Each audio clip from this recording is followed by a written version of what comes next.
membuat alur tujuan pembelajaran. Yang kedua, alur tujuan pembelajaran itu dituangkan dalam sebuah modul. Kemudian ditahan dulu deh. Kemudian yang ketiga adalah membuat modul project seperti ini. Ini sederhana ya. Membuat modul itu tidak harus di Word kemudian kaku ya, kaku urutan-urutannya kemudian formal. Tapi Bapak Ibu bisa di berbagai media, contohnya di Canva atau media lain, Bapak Ibu bisa mengkreasikan dengan warna-warna atau hal-hal lain yang menarik gitu. Di PowerPoint pun boleh dijadikan sarana untuk membuat modul. Jadi sekarang itu tidak harus di Word, tapi semenarik mungkin dan sebagus mungkin. Inilah contohnya ya. Ini adalah gaya berkelanjutan yang dilaksanakan SMPK. Kemudian topiknya sampahku tanggung jawabku. Kemudian dimensi yang terangkat di kegiatan proyek ini adalah dimensi bagaimana bertakwa, gotong royong dan pengenalan kritis. Suplemennya ini adalah suplemen yang turunan dari dimensi. Ada tambahan Pak Hari?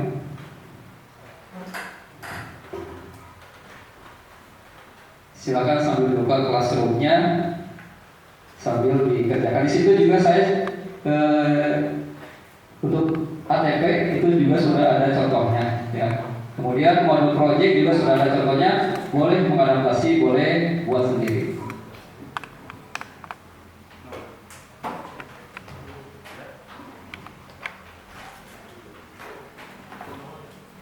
Ya Bapak Ibu, yang di depan itu hanya sekedar contoh bahwa kalau di RPP mungkin ini langkah-langkah Bapak Ibu.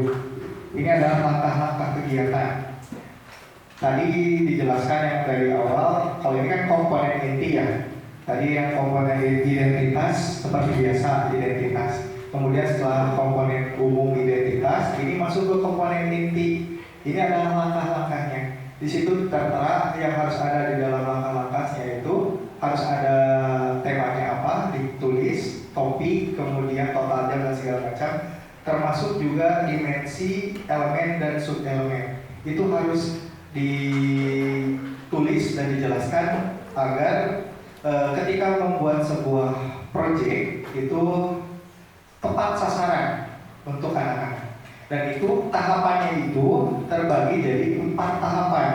Ada tahapan pengenalan, Ibu Bapak bisa lihat.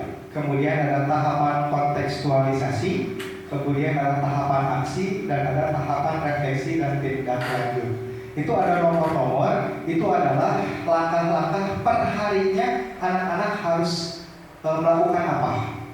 Ya Bapak Ibu, dari mulai tahapan pengenalan, misalnya tahapan pengenalan kegiatan sampai nanti di akhir tahapan refleksi dan juga tindak lanjut. Nah, jadi mirip sebetulnya modul ajar, modul project mirip dengan RPP Bapak Ibu. Ya, tidak usah bingung, pusing gitu ya. Kalau Bapak Ibu sudah terbiasa dengan RPP, maka di dalam modul pembuatan modul project maupun modul ajar sudah jelas Bapak Ibu. Boleh di next dulu. Nah, kemudian sama harus ada assessment, tugas yang harus dikerjakan oleh anak-anak.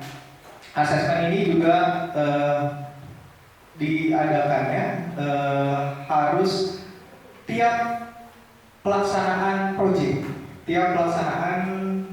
Jadi ada asesmen awal juga sama, kemudian ada asesmen yang harian tiap hari yang harus anak-anak capai di setiap pertemuan, dan nanti juga ketika ada refleksi dan tindak lanjut di akhir harus ada asesmen juga. Nah, seperti itu Bapak Ibu. Jadi itu komponen-komponennya yang akan dan yang harus Bapak Ibu buat sebelum pelaksanaan proyek.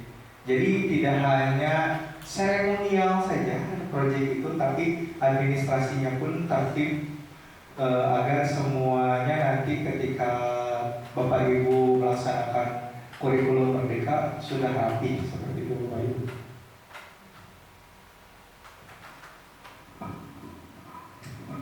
Ya, maka silakan setiap guru mapel membuat modul ajar, kemudian alur tujuan pembelajaran, kemudian mungkin dibagi tugas ya, yang membuat modul project misalkan 3 orang, sisanya berarti membuat tugas masing-masing gitu. Sama di SD maupun di SMP juga.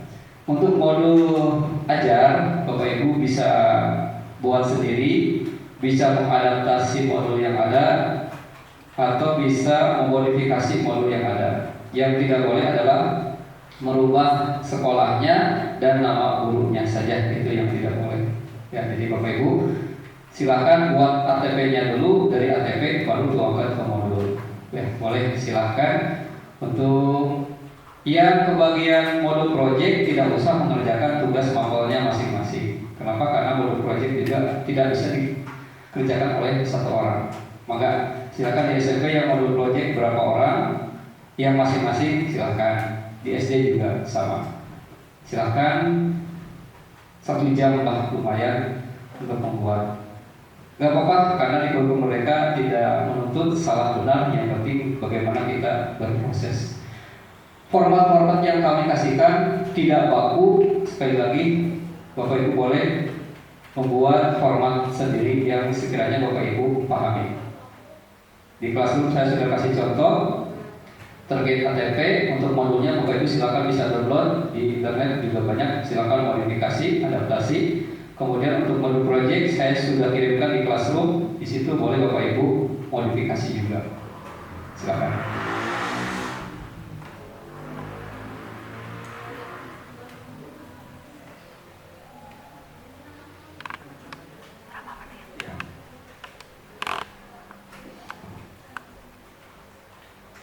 Boleh Bapak Ibu sambil coffee break juga ya, bebas.